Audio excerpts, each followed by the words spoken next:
Hello students, welcome to all. Welcome to my channel that is Direction of Chemistry. तो बच्चा हमने जो आज टॉपिक डिस्कस करना है वो deal with the spectrum of hydrogen. ठीक है. मेरी जो लास्ट वीडियोस हैं that is we deal with the spectrum that is absorption spectrum हमने डील किया है, विजन स्पेक्ट्रा डील किया, पार्ट 1 पार्ट 2 वो वीडियोस ऑलरेडी आप काफ़ी बच्चों का उसे वॉच भी कर चुके हो. काफ़ी बच्चों ने आज डाउट्स में कमेंट सेक्शन. ठीक है. तो जिन बच्चों ने नहीं देखी वो पहले मेरी वो वीडियोस प्रॉपरली देख ली, उसके बाद आपके स्पेक्ट्रम डेफिनेटली क्लियर हो जाएगा. ठीक है. उसमें प्रॉपर स्पेक्ट्रम बेसिक से स्टार्ट किया था. ठीक है. तो चलिए डील करते हैं हाइड्रोजन स्पेक्ट्रम के साथ. सबसे इंपॉर्टेंट बात, सबसे सिंपलेस्ट स्पेक्ट्रम हमारे पास बात करें किसका है, हाइड्रोजन का. ठीक है. और बेसिकली ये हाइड्रोजन एक गैसियस फॉर्म में, अगर हम से हाइड्रोजन एक गैस है. ठीक है. तो जब भी गैस कैन कंडक्ट करंट हमें पता है कि लो प्रेशर पे करती है. ठीक है. हर एक जो सिंपल जो बेसिक कंडीशन पे वो नहीं किसी भी गैस में पास होता करंट, क्योंकि basically gas is a poor conductor. ठीक है. But at low pressure it can conduct current. ठीक है. उसमें से लाइट, जो लाइट एमिट होती है उसके बाद that is called bluish light. ठीक है बच्चा. अब जब उस रे ऑफ लाइट को हम पास कराते हैं विद थ्रू प्रिज्म तो हमें कौन सा स्पेक्ट्रा मिलता है, रिमेंबर, डिसकंटिन्यूअस स्पेक्ट्रा में मिलता है. ठीक है स्टूडेंट. शार्प लाइंस मिलती हैं डिसकंटिन्यूटीज में. ठीक है. डिसकंटिन्यूअस स्पेक्ट्रा और कंटिन्यूअस स्पेक्ट्रा के बारे में हम लास्ट लेक्चर्स में बता चुके हैं. ठीक है स्टूडेंट्स. ठीक है. तो हमारे पास सबसे इंपॉर्टेंट के सिंपल सा स्पेक्ट्रा है. ठीक है. और डिसकंटिन्यूअस है. ठीक है. अब सेकंड थिंग, हमें पता है कि हाइड्रोजन के पास सिर्फ बच्चा एक ही इलेक्ट्रॉन है, ओनली वन इलेक्ट्रॉन. ठीक है. तो जो डिफरेंट एटम इसके एनर्जी एब्जॉर्ब करेंगे, तो different quantum of energy absorb करेंगे तो एक्साइटेड लेवल पे जाएंगे. ठीक है. डिफरेंट एनर्जी लेवल्स पे जाएंगे. तो हमें पता है कि जिस लेवल पे भी जाएंगे उनका जो बेसिक लेवल है उसके उसको हम उससे कंपेयर करें तो वो एक्साइटेड लेवल उनका अनस्टेबल होगा. ठीक है. तो उन्होंने डेफिनेटली अपनी जो स्टेबल लेवल है, जो उनका ग्राउंड लेवल है, वहां पे वापस आना ही आना है. ठीक है. तो वापस वो सीधा देखो, it can fall back directly, it can fall randomly resulting in number of lines. ठीक है. मतलब इस टॉपिक मेरे छोटा सा एक पार्ट उठता है, तो कह सकते हैं क्वेश्चन जो आता है कि हाइड्रोजन के पास सिंगल इलेक्ट्रॉन है yet it will we observe a number of spectral lines in the spectrum why. इसके हम आगे जाके प्रॉपरली करेंगे वाई दिस हैपन एग्जैक्टली. ठीक है स्टूडेंट्स. नाउ सीधा स्पेक्ट्रम में कौन कौन सी लाइन है हमारे पास. हमारे पास है Lyman, Balmer, Paschen, Brackett, Pfund and Humphry series भी है हमारे पास. ठीक है. इससे बात करें, इंपॉर्टेंट बात क्या है, अगर इसमें हम एमसीक्यू की बात करें तो हमारे पास ये आता है कि लाइमन कहाँ लाई करती है, यूवी रीजन में. अक्सर पेपर में क्वेश्चन बाल्मर का पूछा जाता है, it will lie in a visible region. Paschim IR infrared reason में, ब्रैकेट भी आईआर में, पी फंड फार आईआर, और हम्फ्री भी basically it will lie in a far infrared reason में ही लाई करती है. ठीक है. Humphry series mainly. ठीक है. तो ये हमारी सीरीज बनती है. ठीक है. Now we see how the spectra, हमें स्क्रीन पे स्पेक्ट्रा ये कैसे ऑब्जर्व होता है. Just see here, we see these lines here, discontinuous spectrum. हमारे पास first is Lyman, Balmer, then Paschen, then Brackett, Pfund, then Humphreys series. ठीक है स्टूडेंट. हमारे लिए इंपॉर्टेंट बात क्या है कि माइंड में हमने रखना है कि अगर हम फिर deal with the Lyman series तो एन वन कितना है, 1. बाल्मर के लिए एन वन 2 है, पर्शियन के लिए एन वन 3 है, n one 4 for Pfund, n one 5 for far infrared region, n four 5 for that is for Humphreys series, it will lie in far infrared region. ठीक है.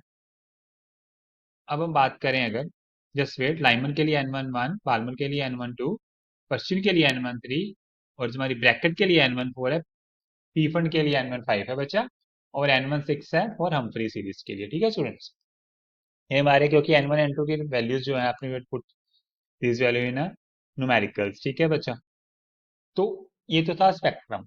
पहली important बात कि simple spectrum है. सबसे सेकंड इंपॉर्टेंट बात कि ये जो स्पेक्ट्रम है ये डिसकंटिन्यूअस स्पेक्ट्रम है, इसमें काफी ज्यादा लाइंस बन रही है. Lyman, Balmer, Paschen, Brackett, Pfund and Humphry series we also deal with it. तो एन वन एन टू जो हमारा आगे भी डिस्कस विद रिडबर्ग साइंटिस्ट ने हमें एक फॉर्मूला दिया था. ठीक है. वेवलेंथ वगैरह निकालने का, वेव नंबर निकालने का, उसमें आपको पता है एन वन एन टू क्या है कि उनके जो मेन स्टेबल लेवल है. ठीक है स्टूडेंट्स. तो आगे हम डील करते हैं, ध्यान दीजिए. वी सी हियर, ये था हमारा रिडबर्ग का फॉर्मूला, दिस वन प्रॉपरली. ये देखिए, 1/λ is equal to this R H Z square 1/n1 square upon n2 square. जैसे n1 यहाँ पे लाइमन सीरीज होगी तो 1 होगा. ठीक है. बाल्मर के लिए n1 2 होगा, सो ऑन.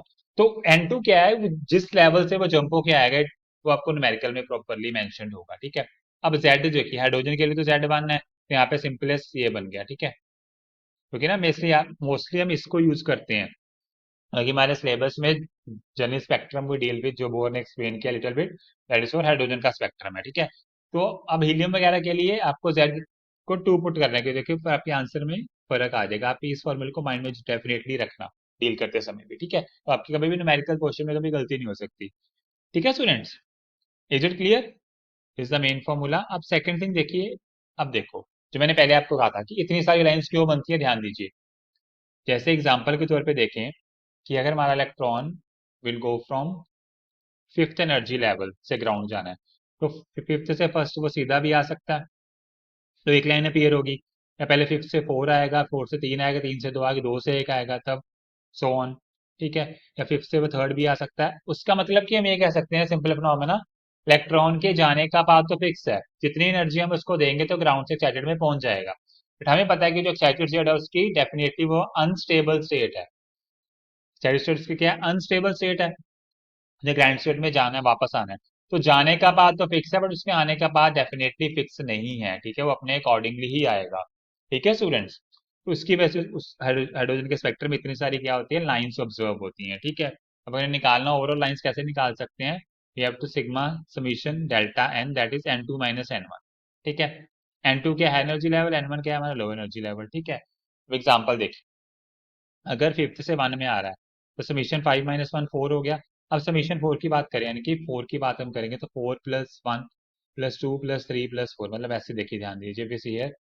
समीशन फोर मतलब हम कैसे जाने, फोर तक जाना है, one plus two plus three plus four, कितनी लाइन्स आ गई, फोर से 10 लाइन्स आ गई, ठीक है स्टूडेंट्स।